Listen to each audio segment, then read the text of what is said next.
Hey, what's up, everybody? BDO 44 coming at you with another video. All right, two more prospects to provide you all. International guys, man. Jack Kayil, I think that's how you say his name. Jack Kayil. Kayil. I'm not sure how to pronounce that.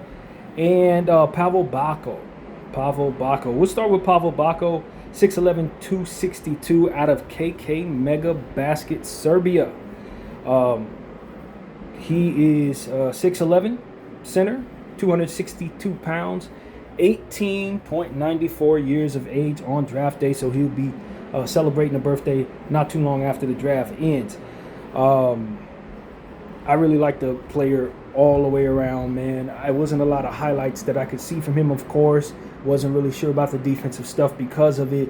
But in the offensive end, you're talking about footwork and touch. The three-point shot looks like a set shot. He's not doing it in movement or nothing like that. But if you find him back there, he's hitting it. And let's see what the stats tell us.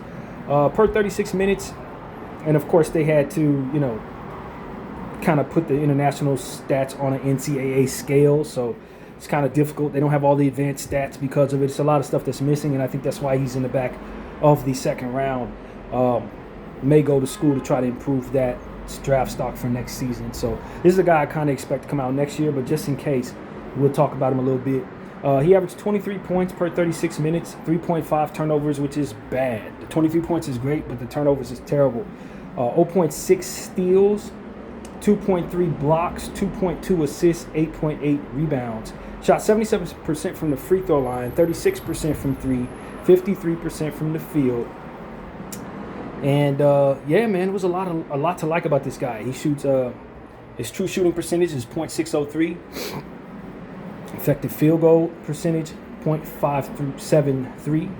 3-point attempt rating is .214, which is pretty good. And his free throw attempt rating is .299, which is not that great. I don't know why I'm seeing so many centers that have a bad free throw attempt rate. Are they not getting their calls? Are they avoiding contact? What is the word there? It's been a couple of guys in a row where none of them really get to the line as centers. His NBA three-point percentage is .352, which is excellent. He should be able to shoot very well in the league. 26% usage percentage, 26.5% to be exact. 0.38 assist usage rating and 0.63 assist to turnover rating. His PER is 20.4, which is not great. They don't have some of the other main stats, but they do have his offensive rating 114.3 and his defensive rating 109.0. So his defensive rating is not good. His offensive rating is a little better than not good, but it's not good either. So the stats aren't really telling us much because at the end of the day, there's just not a whole lot to go by. We haven't seen him in the States, and I think that's why there's not a lot of energy behind him. But if the people watch the tape, they will be very excited about this young prospect. He is a very interesting European prospect with European style play. Now, what I do understand is that he is lacking athleticism, needs to lose some of the baby fat and gain muscle. All of that can be done before coming to the NBA, in my opinion, or he's going to spend some time in the G League and on the backup bench is not really helping the team too much. But when he gets in shape, when he comes into his real body, this guy is a problem. But it can go a lot of different ways with European prospects. Sometimes we see guys who are really, really talented, and they come over and it doesn't turn into much of anything. They get lost. The athleticism isn't there. The game's too fast for him. It's a lot of stuff that can go wrong with this guy, too. He seems to be, to me, he looks like he runs on his heels. Very strange-looking player in that regard. But when he can run the floor, but not as well as you'd like him to. But again, that's to do with conditioning and building strength. He's going to have to get in a different type of shape than what he's used to in order to really compete in the NBA, in my opinion. But his skill set is awesome. This dude has fantastic footwork in the paint, fantastic touch around the rim. The athleticism is not there at all. He's not athletic by any stretch of the imagination. But he can move around. Offensive rebound is pretty solid. Passing stuff was pretty good, and he just shoots well from really everywhere, from what my eye test tells me. And, I often think about the guy that went to the Sacramento Kings, Maxime Renaud. And I remember how high I was on Maxime Renaud because of how skilled he was in the paint. You give him the ball and he could shake you, do all types of move, footwork and stuff like that. I'm just enamored with that as a skill for big men. There are a lot of big men who are really just turn, push, shoot. And then there are guys who have such great footwork and such great pivot step work and all of that different stuff. They can move ambidextrously, shoot with the left, shoot with the right, hook this, lay that, to where you just gets to a point where it's like, yo, there are skills here that need to be respected. The same thing that made me like Maxime Renaud as much as I did is the exact thing that makes me like Pavle Backo as much as I do. It's pretty much the same thing there. They're just extremely talented with their skills in post situations. They really can score with the best of them. There's not going to be too many people who are going to be able to score with Pavle Backo when he fully develops. I think this is an all-star level player. I really do. But the problem still comes to, there are a lot of things that go into why you draft a player, and some of that information and some of that data is just not available to us, and that's why he's going in the second round. It's the same thing that you see about a lot of international prospects, particularly this year. It's just not a whole lot you can go by for whatever reason. The footage ain't there, the stats ain't there, the commentary ain't there, so when it's time to do homework, you're stuck looking at an outer source of what it is they can do. You're zooming out, essentially. You can't really zoom in. So how well does he handle pressure? Who knows? How good is the defensive stuff? Not sure. I expect it's not very good at all. Is he? What kind of guy is he? Is he good in the locker room? I don't know. So it's a lot of stuff that goes into why you choose a basketball player with a certain draft pick. And if that information isn't there, then you really can't go by it. And rolling the dice with first round picks is just not smart. A guy like Pavle Backo, with the environment that he's in, he can go to a college, play for a season, and come out in the first round next year without any trouble. With his talent, what he's already working with as a talent, it's a no-brainer that if he just is able to showcase himself, he's gonna make a team. Like, it's a no-brainer. I can tell you right now, this ain't too difficult. This is a very, very talented basketball player just from the tape. But he needs to be around American people so that American people can know who he is. And once they know who he is, then they can value him the way that he's supposed to be valued. But if he comes out right now, he might go undrafted. And that could be great for the team that gets him. But that's terrible for him because he's entirely too talented for that. And so that's the truth about Pavle Backo. If I was in his corner, I'd tell him, if you want to play in the States, you got to go through the NCAA.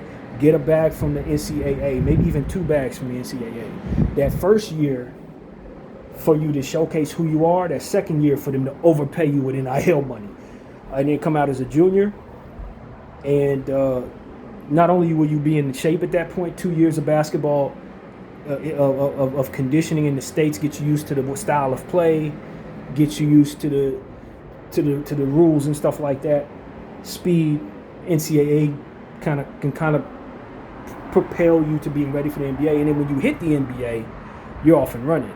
But if you come in too early, you're going to sit around for 2 years anyway. If you come in too early, you're likely going to want to go back overseas, and it could tumble forward to you never actually making it to the States. And if the goal is to make it to the States and be a star, the key now is to know that being ready is the only way, especially for a guy his age. 18-year-olds, they're coveted in the NBA, but they want to pay you at a discount, and that's just not necessary when the NIL money is giving big bags to kids who are not even developed, some of which who are not even really that great. They get millions of dollars. Tunde Yesufu is like the best case. He is a solid player. I think he's good. I think he's going to be nice. He's probably into the first round guy if he would have came out this year, early second round. He's making like somewhere between $5 and $7 million plus endorsements, from what I understand. It's no reason for a guy like Pavle Backo, who I think is more naturally talented than Youssef, to not get that money, to not try to develop himself through that path. So that's what I think with Pavle Backo. I would love to have him on my team, but I know he's going to sit around for a couple of years. He's going to be in the G for a couple years. And with what it is that he brings to the game naturally, that doesn't have to be the case. Go to Duke, you know what I'm saying? Go to Vanderbilt, go to one of these teams that'll pay you.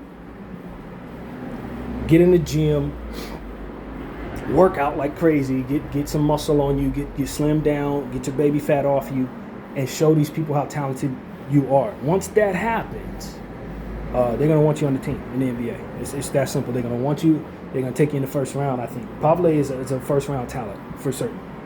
For certain. I can tell you that with just the little that I saw. He's a first-round talent. But he's about 2 years away from being physically ready to play basketball in the NBA. So that's really what it is, man. You're drafting him for his draft age, obviously his point, total, projected three-point percentage, three-point attempt rate, free throw percentage, three-point percentage, and assists. For me, I would add just his overall skill in the Euro style skill set that he provides a basketball floor. He's talented, man. He's really, really fun in the paint. He's really, really fun with the ball in his hands against defenders trying to guard him. He can go to work. And I saw enough to believe in him. His defensive rating's not good. Turnovers not good. Fouls not good. PER not so good. Offensive rebounds could be better. Free throw attempt rate, you know, it will come around. Rebounds, I think he can get better once the conditioning comes around. Steals, field goal, defensive rebound, and offensive rating. All things that are not strengths for his. But as I said, they're trying to judge him off of international stats on an NCAA scale, and I don't know if it translates very well, given that he'll probably have an entirely different role, entirely different things that he have to deal with that will better define what he actually is. So at this point, he's projected to be the very last pick in the entire draft. That is very good value for what he's going to bring to the table. So I doubt he stays in. If he gets the right people around him, tell him what time it is, he'll go to one of these colleges and get an NIL bag and do what he needs to do to ensure he's a first rounder a year or two from now. So that's what I think of Pavle Backo. Don't let the smooth taste fool you. He is not a back of the NBA draft guy. No, he's far more talented than that. All right, next up, guy in a similar situation. Believe it or not, a guy in a very similar situation.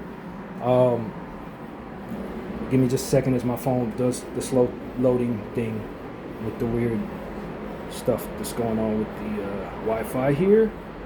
But we will have that information for you as soon as it decides to connect with the Wi-Fi once again. But you know, I think with the player that we're about to do homework on, as I forget his name, I'll know it in a minute. He is a fantastic passer of the basketball, an orchestrator, table setter, whatever y'all like to use, whatever words y'all want to use. This is one of the more talented, pure playmaking point guards in the entire draft. You know, we talk about Braden Smith, we talk about Bennett Sturts.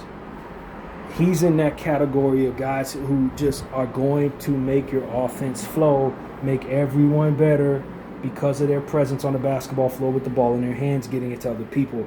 I was so extremely impressed with this point guard, man. This is a real player. Just like Pavle Backo, you don't get enough footage from him and information on him because he's from Germany. But bro can play. He's got basketball smarts. The IQ is sky high. The fluidity of his movement and his ability to make passes. I genuinely don't think that I've seen three people in this draft that are better passers than this guy, man. That's the main thing we need to understand. At this, if you need somebody who's going to set the table for you, you talk about the Houston Rockets at 39. And the fact that they could really use a legitimate point guard.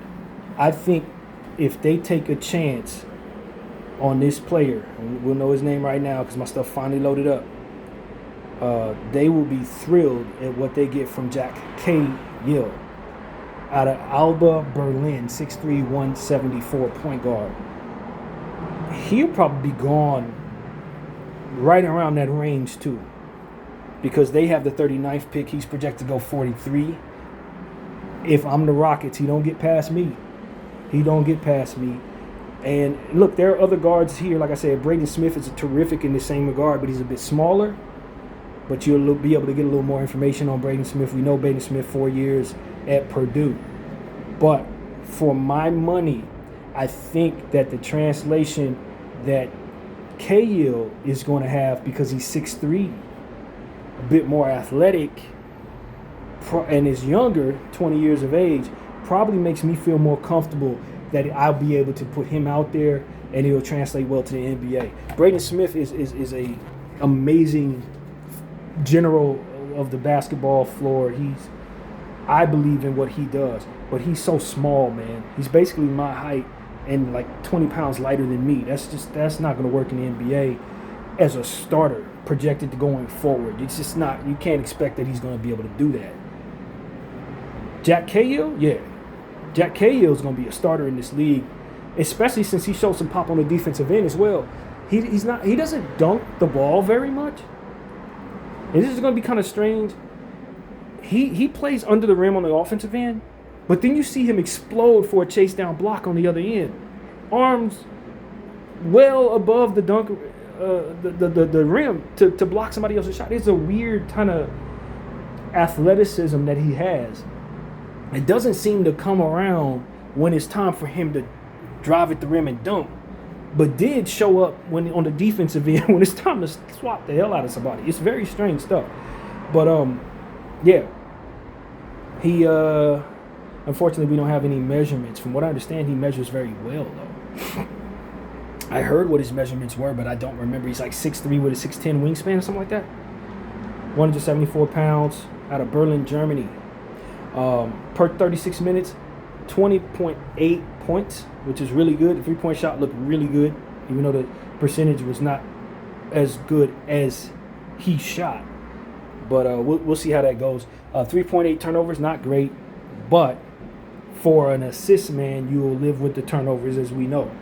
1.6 steals, it's okay. 0.3 blocks, not great. But the block he had was the one I was telling you about specifically in the highlights. Was just like, what the hell? 6.2 assists. That is his strength. I think he will average somewhere above that, to be honest with you. If he gets 36 minutes in the NBA and he runs an offensive system with talented basketball players, he's going to average about 8 or 9 assists. This is going to be one of the leading assist men in the NBA, in my opinion. He makes passes with the best of them, man. And he look like a poor man's Chris Paul out there for real, if I'm being real with y'all. A better defender than Chris, too. That's the truth. I don't think he's going to be as great as Chris, but that's who I see. That's who I see. That's when he's passing the rock around, the type of passes that he makes, I'm like, what the hell? I heard somebody compare him to George Hill, and they say that George Hill is kind of the benchmark for who he should be, and he kind of looks like George Hill in a way, but George Hill was nowhere near the playmaker this guy is. Nowhere near the passer this guy is. They're not even close. You know, I remember a guy who could really, really pass but couldn't really shoot very well, but was very good at making passes like this, played for my Lakers. Didn't have the greatest reputation here, but I remember a guy by the name of Kendall Marshall who could really pass the rock. I saw a little Kendall there, not too much, but just in the passing stuff was interesting. I'm sure there are much better names.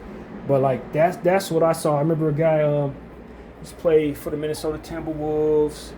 Oh, man, my man's name's not coming to mind. I think he was Spanish. He just retired about 3 years ago.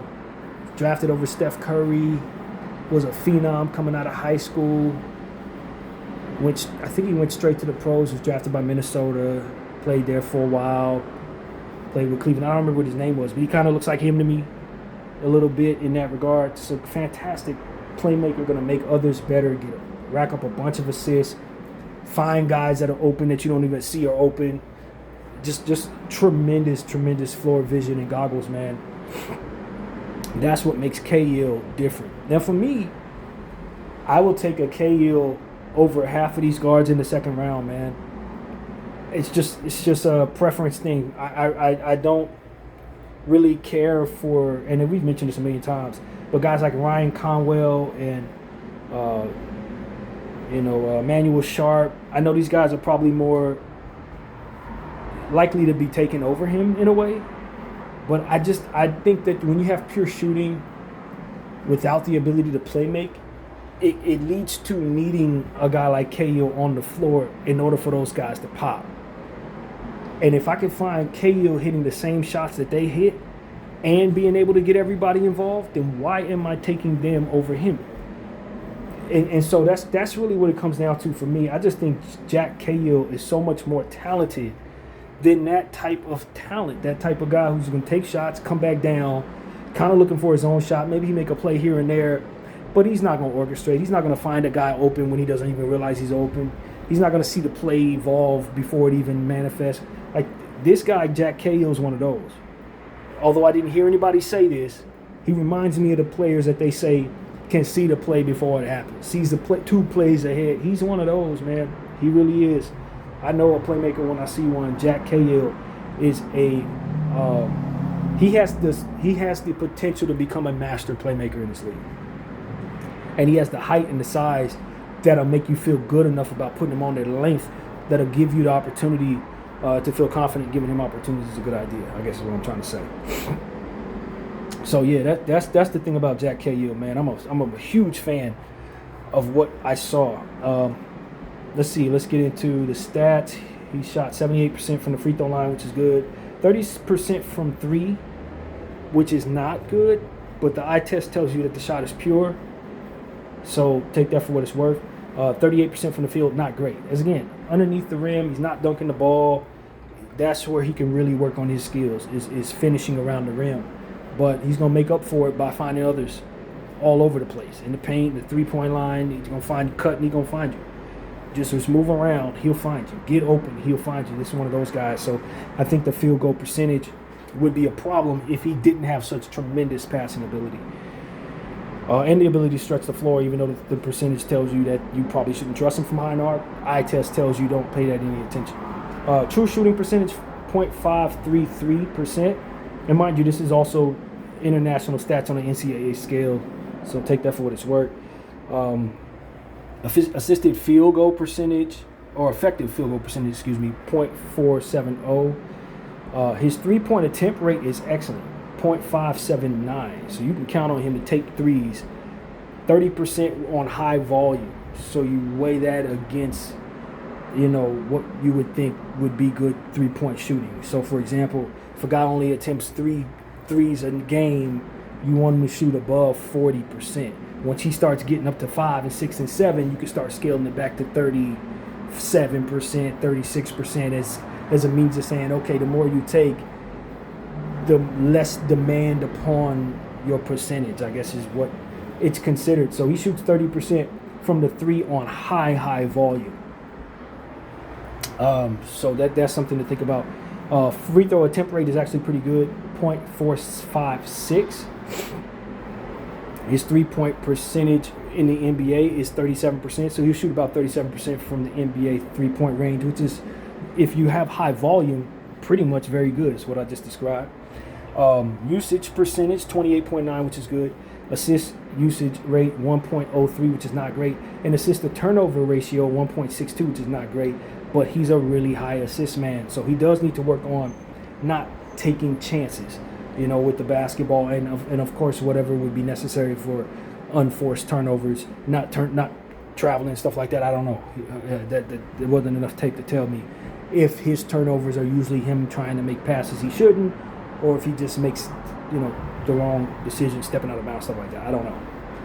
Just not enough information available. But there was a lot of footage. I did get a chance to watch footage from individual games that he played in, and that's why I was able to feel as confident about his skill set as I do. There was enough to watch about 35 to 40 minutes of highlights of him, and you put all 10 or 11 of the little videos together, which I did. 17.0 PER, 109.7 offensive rating, and 104.5 defensive rating. All of that is a little below average. But again, I just don't trust these advanced stats. They don't really tell us much when you're considering them trying to weigh it on the NCAA scale. If he skips the NCAA entirely, then that scale ain't really as important anyway. Three-point attempt rate was what you're drafting him for. Points, projected three-point percentage, free throw attempt rate, and assists. They're not putting the emphasis here on what he actually is, and I think some people may be a little bit overlooking that. And listening to the few people that I heard talk about him, as I said, they compared him to guys that are more so looking them to score a little bit and kind of use the assist as a secondary skill. Jack Kayil is pass first. For certain. He is pass first. He's an orchestrator. He's somebody who's going to help you on the defensive end some. He has some energy on that side. And the three-point shot is something that he uses to keep everything honest, not the other way around. The pass is what he's actually doing. The shooting is what he does to keep the passing ability honest. He's, as I often say about orchestrators, playing pool out there, looking to make the hockey assist that can get other guys involved, looking to find the cutting big man into the paint, probably trying to pass in the tight window, so I didn't see enough of that to know. But like finding three-point shooters off of his playmaking ability and dribbling and stuff like that. He's a passer. He's looking to get others involved. That's his primary source of production out there, based on the eye test. He does shoot very well, though. I don't care what the stats tell you. That three-point shot was wet. Every time it went up, it didn't touch much but net. And it looked like a pretty quick release, but I'm not a shot specialist, so I wouldn't know nothing about that. Yeah, man, I'm high on this guy. Bottom line is, I'm usually high on this archetype to begin with, but that there's so few true passers in this draft, and there's so few true point guards in this league, I just think a guy like Kayil should be on certain teams that really, really need continuity. I think about the Orlando Magic and Houston Rockets immediately. Teams that just, they need somebody to come in and just play in a way that makes their scores pop, man. Literally. I think about the Orlando Magic more than anybody else. They need this player about as much as anybody, because at the end of the day, they have scores in the forward range and people, and they put the ball in their hands, and they're not the greatest creators. You know, P5 is not the greatest creator for himself. But if you put somebody on the floor that has that Chris Paul, John Stockton passing Steve Nash thing going on, you're going to see P5 pop in entirely different ways when you put him in a different offense that doesn't have him starting with the ball at the top of the key, telling him to go off the dribble and do anything. Don't use him like that. Use him as somebody who's finishing plays that you created for this guy, Jack Kayil, to find him. That's the vision you have for Jack Kayil. He's going to make everybody better. Everybody better. He's going to make a superstar a Hall of Famer. He's going to make a starter an all-star. He's going to make a bench guy a starter, etc. That's what Kayil is. He's that. He is that. And a lot of these players that these people like, these score-first guards that use passing as a secondary or tertiary skill, there are going to be times where you're going to have them dudes on the floor, they're going to miss shots, and they ain't going to be doing nothing else. Nothing. This is a guy where Kayil, if he's missing shots, your offense is still popping because he's finding everybody else. It's just more to their game. They're so much more important to me, in my opinion, than the guy that's looking for his own shot all the damn time. And when they are playing off ball, when they get the ball in grenade-like situations, they usually find somebody open. I think Jack Kayil, without actually knowing this, but just looking at his skill set and how he plays, he has some of that Lonzo Ball in him. He's going to find somebody in the last minute. He's going to find you. You know, it could be 3 seconds left on the shot clock. If he makes a pass, chances are he's going to make it to somebody who's open. If he shoots the shot, it's probably going in. And so I just think that he probably has a little bit of that in him to where you can trust him in situations where it's not a whole lot of time left and somebody needs to make a good decision that's going to capitalize on an offensive possession. So, yeah, I'm high on Kayil, man. I understand that he has been getting some first-round consideration, back of the first-round consideration. And there is some stuff out there about him potentially using Gonzaga as a means of trying to position himself to get to the NBA to get in that first round. And maybe Gonzaga was, he was trying to position them in a way to pay him a little more than what ultimately they were willing to. My understanding is that they were standing firm on what their offer was, and he and his agent burnt bridges with Gonzaga. In fact, that a video came out this morning that I watched a little bit of, where the guy was representing Gonzaga and their fan base, essentially saying they were done with this Kayil dude. They didn't like him. They didn't like his They didn't like what came out of his mouth in regards to the approach that he had to their organization. He essentially said he doesn't believe in the college basketball game style, and that he's going to either play in the NBA or play overseas because he has no intention of going to college. That is a terrible show on him and his representation's part. That should never, ever be what your position is. Even if that's how you feel, you definitely don't let that be your official statement. It seemed to me that his representation was playing hardball. They didn't get what they wanted, and now they're somewhat throwing a fit on the way out the door, which is the absolutely wrong way to play that game. It's the absolutely wrong way to play that game. You can feel however you feel, and you can even do things behind the scenes. But when it's time to talk to the media and talk to people, the last thing you want to come off as is disrespectful. The last thing you want to come off is as somebody who's trying to use somebody, didn't get over on them, and then want to give them the finger for everybody to see. That makes you look bad. And that's exactly what Kayil is going through right now. So they didn't burn some bridges, and I think that's going to hurt his draft stock. I really do. People are watching from the outside looking in, and when they click on Kayil's name, you got these Gonzaga people saying that him and his representation did them dirty and then gave him the finger on the way out the door. So that right there, that's going to cost you. If I were Kayil, I'd fire my representation right now. I'd fire him today. I would. As soon as that video came out, you fire him right away. Because at the end of the day, your representation has to know how to represent you properly and be able to get you the deals that ultimately you deserve. And if they're going to hurt that process, you got to cut ties with them immediately so that it doesn't seem like what it is that they're doing is representing your position. Because once people think you're bad for the locker room, once they think you're going to, crap on the organization on the way out the door, they're never going to let you in the door.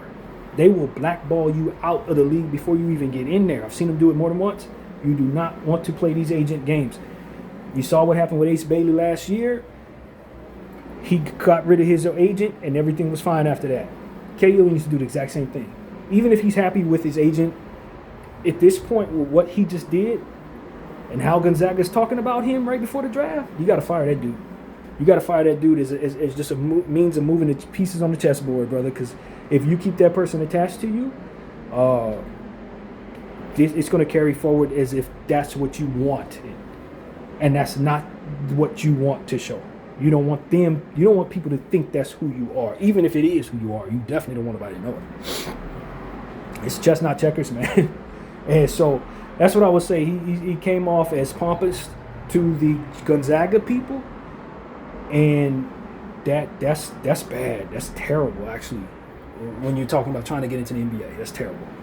Not only that, but the calculus, as I mentioned many times, for young players is different now. You really want to use the NCAA as a means of building your financial circumstances, building your development circumstances, and providing you a showcase so that you can improve your leverage in the NBA as it pertains to your draft stock. There's too many good things that come from playing in the NCAA for him to be doing this. This speaks to people who are representing him, either sabotaging his situation or not understanding what the NCAA ultimately is in this USA, basketball world. It's not what it was 2 years ago, man. It's not. You got to see all of the different things that come from getting the NIL money and using that opportunity to be showcased, especially if you're from overseas and people don't know who you are. A guy like Kayil should probably be in the first round, just like Backo should be in the first round. Both of these are first-round prospects, but they've been overseas in the NBA. Scouts and people like that got to dig real deep to get the information. They don't have to do that with other prospects, and they have 300 prospects to cover. They're not going to spend too much time on you, and they're going to just mark you off as a question mark, and because of it, they can get you at a discount. And that's the key to this all of it. I can find the information on Jack Kayil, and it also benefits me and my comrades to pretend like we couldn't so that we can take him in the second round.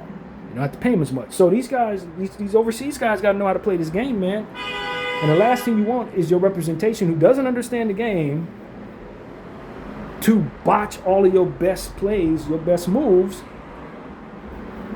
and ruin your reputation at the same time. So that's really my take on the Jack Kayil thing. I'm a believer in this game. I believe he can play in the NBA right now, actually. But for him to get in the first round where he deserves, he should be going through the NCAA.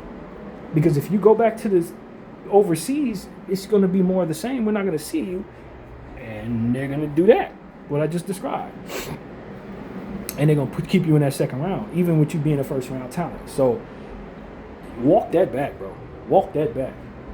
I would tell him to walk that back.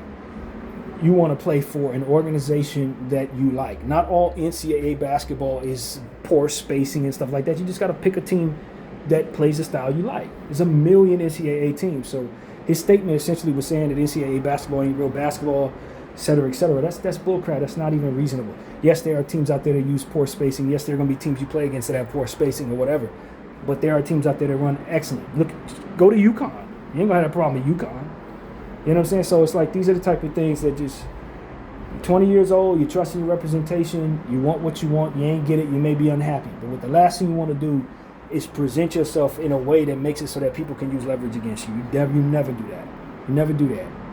You play the game, you say all the right things, you present yourself the right way, man. That's the only way you can win in this game. And if you don't understand why you should, then you're going to be getting beat up out there. Figuratively beaten up. So that's what I got to say, man. Jack Kayil, bad start, young fella, and you're too talented for that. Bad start. So that's pretty much it. That's my point of view on things, man. Definitely excited about both of these prospects as basketball talents. I think the international guys, that's where you're going to find young guys that are willing to go to the NBA and probably overlook the NCAA at least for 2 years before the word spreads on how to use the NCAA to propel yourself to better opportunities in the NBA. While that's still unclear to a lot of these overseas dudes, they're going to be willing to go straight to the NBA and forego all the money and opportunities that come from the NCAA. But it's not going to be long for that. You got about 1 or 2 more seasons at this year, and maybe next year is going to be the last year where they do that. After that, people are going to start understanding what they need to do to prepare themselves for the NBA and to start the right way. And, that's really what it is. So I would feel very comfortable taking both of these players in the second round. In fact, I would think of it as hitting the lottery if you can get them in the second round, because I just don't think you're going to be able to find 19-year-old talented players anymore in the second round. That's over with. So, yeah, that's pretty much what I got to say. Super high on both of these international European prospects. I think they're going to be really good pros, both of them, if they get off to the right start and get into the right situation. And, yeah, man. Both of them are my style of players. I like the Euro big man with the jump hook stuff, the footwork and all that. And to my core, if I did play ball, I believe I'd be a passer, playmaker, orchestrator, assist guy. That's what I think I would be. So that's how I see the game, and that's how I like my guards to play. So that's pretty much what I gotta say, man. High on both of those guys. I think you guys should be too. Hopefully they both make the right decision for themselves. Go through the NCAA to get the showcasing in the bag that ultimately is available to you. And you'll be in the first round next season. That's really what it is for both of these guys. I think they'll be first round talents next year. If not, they'll be going through the G League, making half of what they need to make. Like maybe being on a team where the coach don't play them and end up getting traded. Who knows? Once you become a journeyman, it's hard to shake that off. Some guys, it's not even possible to shake that off. BDL 44, I thank y'all for watching.